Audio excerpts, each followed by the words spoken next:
We're on Daf Ayin Vav Amud Beis. On the top of Daf Ayin Vav Amud Beis, on the second line, V'tirosh Chamrahu. What we learned is that Reish Lakish is trying to prove the principle called Shtia B'chlal Achila, and he quotes a pasuk in Ma'aser Sheni, V'achalto Lifnei Hashem Elokecha, and in that pasuk it mentions tirosh. And the presumption was that tirosh is wine, and yet the Torah calls it v'achalta. So we see that when you drink wine, it's classified by the Torah as achila.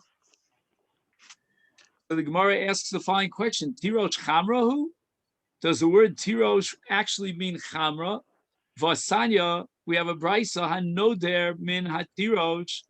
If a person takes a neder in joining himself from tirosh, also b'chol mine mesika.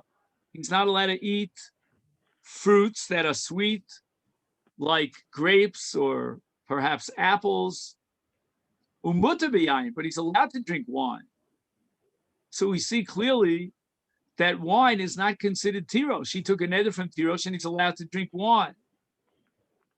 Now Rashi points out here that for the first 40 days after the grapes were pressed and the wine was removed from it, was taken out of the grapes, that is still called tirosh. It's still considered like it's part of the pre itself. But after 40 days passed, it's wine, and it's not called tirosh. So how could Reish Lakish assume that when the Torah says v'achalta in the parasha of Ma'aser Sheni, and then it says tirosh, that's referring to wine? It's not wine at all. It's referring to fruits, sweet fruits.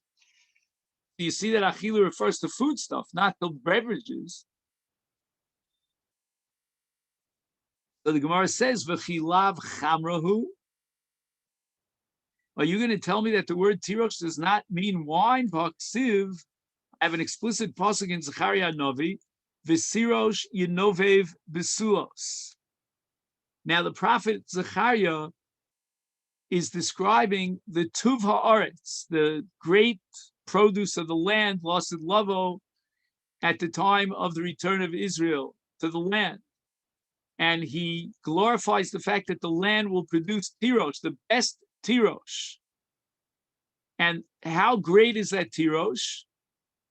It's so great that when he drinks it, he will be open. He will sort of like share the secrets that are usually concealed. And the metaphor here of Basula is she's closed up. So you see that we're talking about something intoxicating. And therefore, Yinovev means he will reveal secrets. Obviously, therefore, the word tirosh in this pasuk in Zechariah is referring to wine. If you eat grapes, that's not going to give you any sense of shikrus, of being sheikhar, being shikar, and you'll reveal secrets. So the Gemara rejects this and says that tirosh does not mean wine. Tirosh literally translates as fruits, but davar abamin at tirosh yinovev psulos. The pasuk in Zechariah means that liquid that you take out of these fruits, that is yinovev psulos, and that's a reference to wine. But the actual translation of the word tirosh is grapes. It's not wine. So the Gemara asks for Ksiv, what about a pasuk in Mishlei?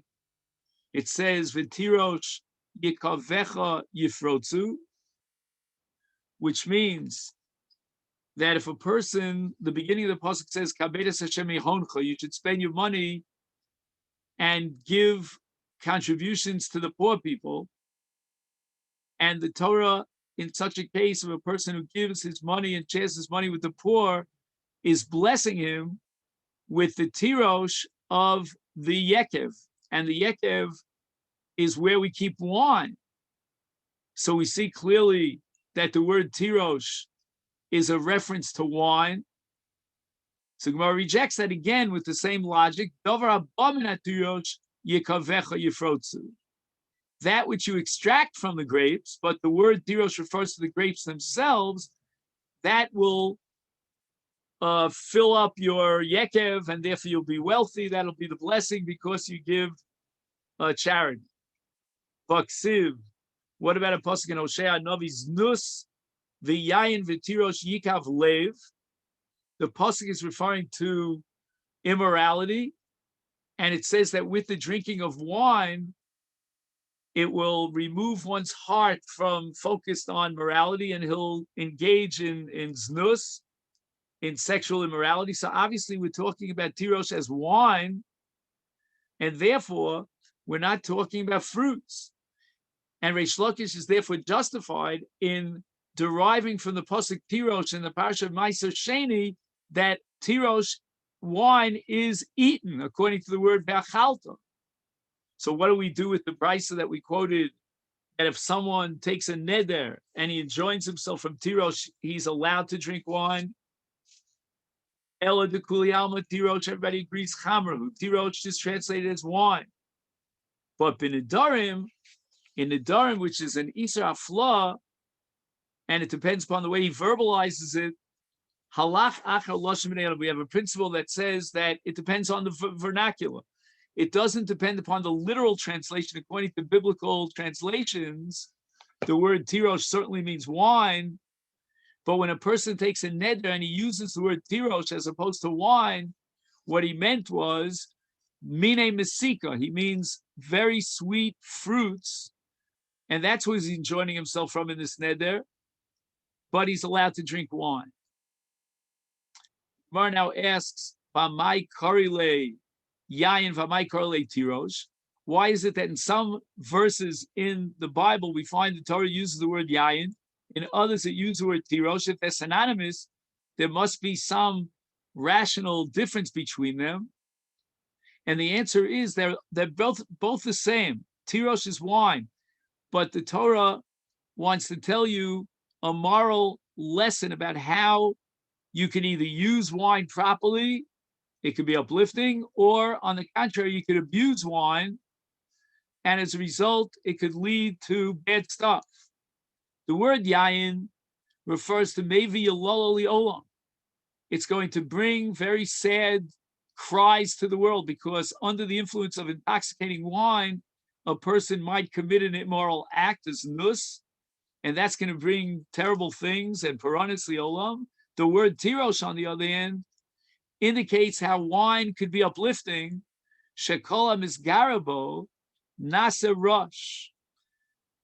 If a person is careful about how to use wine, he could drink wine in the right measure. But if, on the other hand, he lets the better, the taiva, the desire of his, get a hold of him, then if he drinks too much wine, then he becomes a poor person. He becomes so addicted to wine and intoxicating beverages that he'll have to spend a lot of money. He'll become poor, or the way Rashi interprets it, dalus here, rush, doesn't mean financially poor, but it means in his mind he'll be poor. He'll mess up his mind by becoming drunk all the time. Rav Kahana presented the following contradiction: Ksiv, tirosh. Sometimes the word tirosh is written without a vav, that's called chaser. Karina Bey tirosh, we read it in the Kri as if there were a vav there, mole. Why is it that the Torah left out the vav and we read it tirosh with a vav? Rav Kahana says, Zacha, if he drinks the right measure, he's very careful about how much wine to drink, then nasa rush. It increases his intellectual capability. Lo Zacha, but if he drinks wine wild, out of volume, nasa rush, it will mess up his brain and he will become ani bedas. Now I think science is coming to a conclusion that even something like cannabis, I don't know if you get it in cookies, I don't know exactly how you buy it, but cannabis could also be therapeutic. It could be good for your mind, as long as you don't use too much of it. I don't know. Anyway, yeah.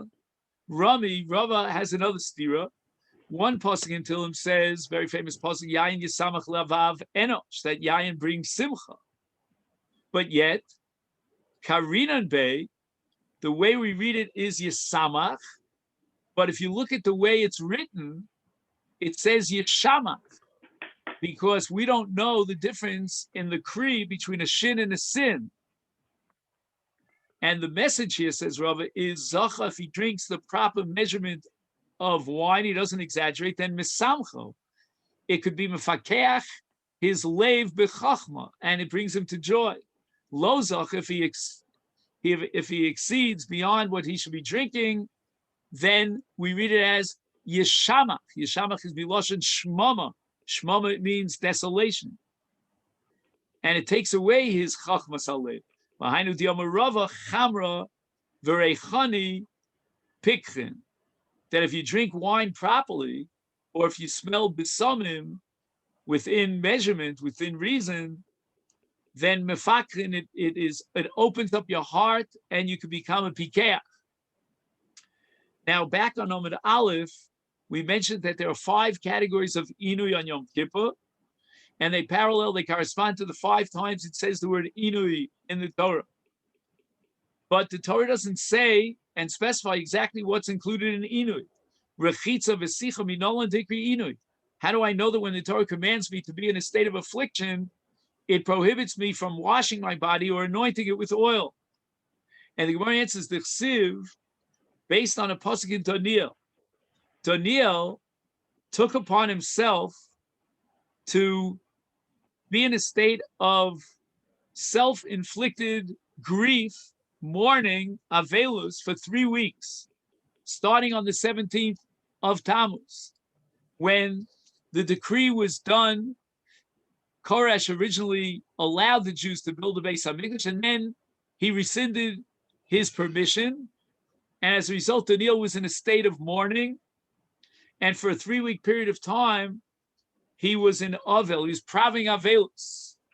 And the pasuk says, Lechem chamudos lo achalti. Daniel declares that I didn't eat some very special bread. Basar v'yayin lo boil pi. I didn't eat meat or drink wine. V'soch lo sachti. Nor did I anoint my body with oil. Now, we're going to have to prove that this state of being, which Zechariah created for himself, self-inflicted, was Inui. Now, the pasuk just says, Lechem chamudas lo achalti. That could be Avelus. How do we know it means Aninus? Inui. Right now, the Gemara thinks that the fact that he abstained from anointing his body means that he achieved the state of Inui by avoiding Meshicha or Sicha b'Shemen.